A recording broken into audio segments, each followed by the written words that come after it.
Student, आज का हमारा टॉपिक है Arrhenius concepts of acids and bases. Acid और बेसिस के बारे में आर्हीनियस का नजरिया, आर्हीनियस का कंसेप्ट। आर्हीनियस ने अपना ये एसिड बेस का जो कंसेप्ट है ये पेश किया 1787 में। अब आर्हीनियस कंसेप्ट के मुताबिक यहाँ पे चीजों को जरा समझने की कोशिश करें। ये मेरे पास है हाइड्रोजन और इसको हम कहेंगे हाइड्रोजन आयन। हाइड्रोजन आयन भी कहा जाता है, प्रोटॉन भी कहा जा सकता है। और एक और चीज, इसको हम कहेंगे hydro oxide ion. Hydro oxide ion. अब आर्हीनियस कंसेप्ट के मुताबिक एसिड क्या है? एसिड आर्हीनियस कंसेप्ट के मुताबिक फर्ज करते हैं हमारे पास है पानी। एक बीकर के अंदर हम पानी लेंगे और इसमें हम डालेंगे कोई सब्सटेंस, कोई भी सब्सटेंस, वाटर। और वाटर में हमने क्या डालना है? कोई सब्सटेंस डालना है, कोई एसिड डालना है, एसिड। जब हम वाटर के अंदर एसिड डालेंगे तो ये वाटर में जाके H पॉजिटिव आयन यानी हाइड्रोजन आयन पैदा करेगा। किसमें? पानी में। जब भी हम कोई एसिड पानी में डालेंगे तो वो पानी में पानी में हाइड्रोजन आयन पैदा करेगा। यानी आर्हीनियस के मुताबिक एसिड कोई ऐसी चीज है, वो चीज है जो पानी में हाइड्रोजन आयन पैदा करता है। तो एसिड क्या हुआ आर्हीनियस कंसेप्ट के मुताबिक? Species that produce hydrogen ion in water, पानी में हाइड्रोजन आयन पैदा करे या एक्वस सोल्यूशन में हाइड्रोजन आयन पैदा करे, तो ऐसे स्पीशी को फिर हम एसिड कहेंगे। और इसके मुताबिक फिर बेस क्या है?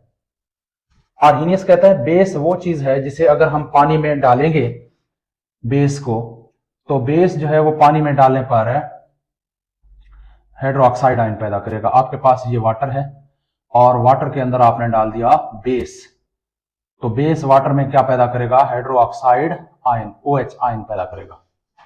तो इस कंसेप्ट के मुताबिक species that produce hydroxide ion in water is called base.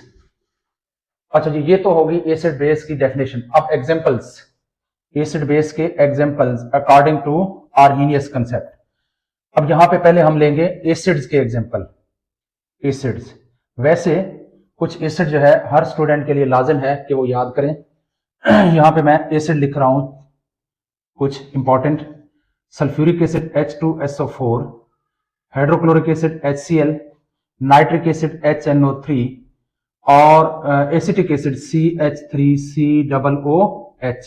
ये इंपॉर्टेंट एसिड हैं, इस चैप्टर के लिए खास तौर पे ये याद करने पड़ेंगे।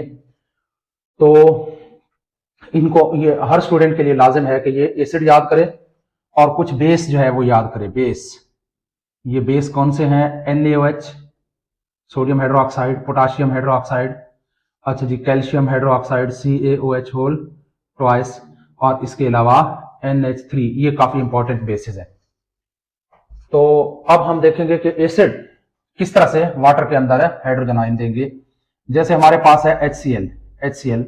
अब इसको हमने ऐड करना है कहां पे? वाटर में, एक्वस सोल्यूशन में। वो कहता है जब हम इसको एक्वस सोल्यूशन में डालेंगे तो ये यहां से डिसोसिएट हो जाएगा, टूट जाएगा हाइड्रोजन आयन और क्लोराइड आयन में। तो क्या बनेगा? H plus chloride ion, hydrogen ion plus chloride ion. इसी तरह से H2SO4 एक एसिड है। आर्हीनियस के मुताबिक अगर इसको हम वाटर में डालें तो वाटर में जाके इसको यहां H को अलग करें तो 2 हाइड्रोजन आयन पैदा करेगा और प्लस SO4-2 सल्फेट आयन पैदा करेगा। इसी तरह से हमारे पास है HNO3। इसको अगर हम वाटर में डालेंगे तो वाटर में डालने पर ये हाइड्रोजन आयन देगा H प्लस NO3-1, यानी नाइट्रेट आयन। इसी तरह से हमारे पास है एसिटिक एसिड CH3COOH। इसको अगर हम वाटर में डालेंगे, अब यहां पे थोड़ा सा कंफ्यूजन है, ठीक है। हाइड्रोजन, क्या ये हाइड्रोजन ये देगा वाटर के अंदर या ये वाला? तो जो ज्यादा इलेक्ट्रोनेगेटिव एलिमेंट के साथ अटैच है, कार्बन की इलेक्ट्रोनेगेटिविटी ज्यादा नहीं है, ऑक्सीजन की इलेक्ट्रोनेगेटिविटी ज्यादा है, इसलिए ये वाला हाइड्रोजन जो है वो पानी में जो है पैदा करेगा, डोनेट करेगा। तो क्या बनता है? H प्लस, एक हाइड्रोजन आयन है, प्लस बाकी क्या रहता है? CH3COO minus. अब देखें ये जितने भी सब्सटेंसेस हैं इनको हम वाटर में डाल रहे हैं तो वाटर में ये हाइड्रोजन आयन पैदा कर रहे हैं, इसलिए आर्हीनियस के मुताबिक ये एसिड्स हैं। और आर्हीनियस के मुताबिक फिर बेसिस की एग्जांपल, बेस की डेफिनेशन तो ऊपर दी हुई है। अब आर्हीनियस के मुताबिक बेसिस की एग्जांपल हमारे पास है NaOH, सोडियम हाइड्रोक्साइड। इसको कहां डालना है? वाटर में जब हम ऐड करेंगे, डालेंगे तो ये यहां से टूट जाएगा। यहां से क्या बनाएगा? Na++OH hydroxide ion. अच्छा जी, इसी तरह से KOH पोटाशियम हाइड्रोक्साइड, इसको हम वाटर में अगर डालेंगे तो वाटर में ये क्या पैदा करेगा? इसको यहां से तोड़ना है, क्या बनेगा? K++ hydroxide ion, potassium ion plus hydroxide ion. इसी तरह से हमारे पास है calcium hydroxide CaOH whole twice. इसको अगर हम वाटर में डालेंगे तो ये यहां से अलग हो जाएगा, क्या बनेगा? वाटर में डालेंगे तो वाटर में क्या पैदा करेगा? Hydroxide ion. कितने हाइड्रोक्साइड आयन हैं? 2। तो Ca+2। अब यहां पे +2 क्यों लिख रहे हैं? क्योंकि यहां पे हाइड्रोक्साइड आयन 2 हैं, कैल्शियम की वैलेंसी +2 है, और 2OH 2 हाइड्रोक्साइड आयन।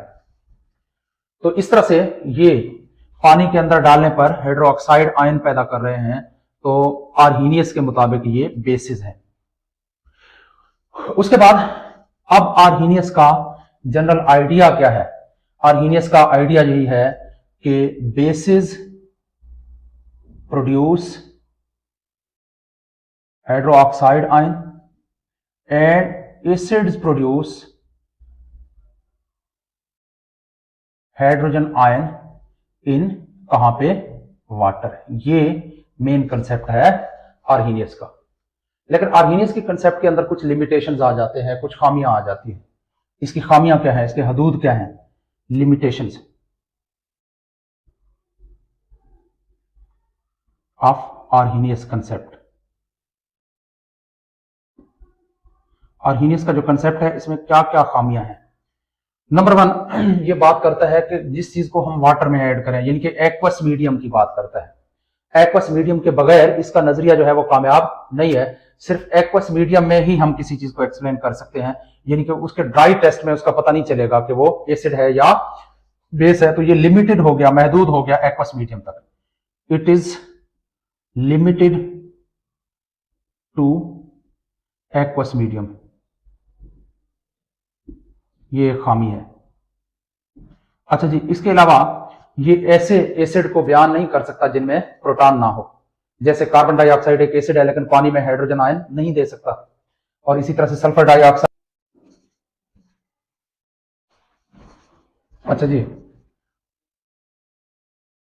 तो इसी तरह से सल्फर डाइऑक्साइड एक एसिड है जिसको आर्हीनियस कंसेप्ट एसिड जो है वो एक्सप्लेन नहीं कर सकता, क्योंकि ये कार्बन डाइऑक्साइड और सल्फर डाइऑक्साइड जो है ये पानी में हाइड्रोजन आयन नहीं दे सकते। इनके पास हाइड्रोजन आयन नहीं है, ये पानी में हाइड्रोजन आयन पैदा नहीं कर सकते। उसके बाद अगर हम बात करें NH3 की, तो NH3 एक मशहूर और मारूफ बेस है, लेकिन चूंकि ये कंसेप्ट जो है आर्हीनियस का कंसेप्ट जो है ये हमें बताता है कि हर वो चीज जो पानी में हाइड्रोक्साइड आयन दे, OH आयन दे। अब NH3 के पास हाइड्रोक्साइड आयन नहीं है, लिहाजा ये पानी में हाइड्रोक्साइड आयन पैदा नहीं कर सकता। तो ये कंसेप्ट जो है NH3 को एज अ बेस एक्सप्लेन नहीं कर सकता, क्योंकि NH3 पानी में हाइड्रोक्साइड आयन नहीं दे सकता। तो इसलिए इस कंसेप्ट के मुताबिक NH3 बेस नहीं है। तो इस कंसेप्ट की कुछ लिमिटेशंस हैं जो कि यहां आपको एक्सप्लेन कर दिए गए हैं।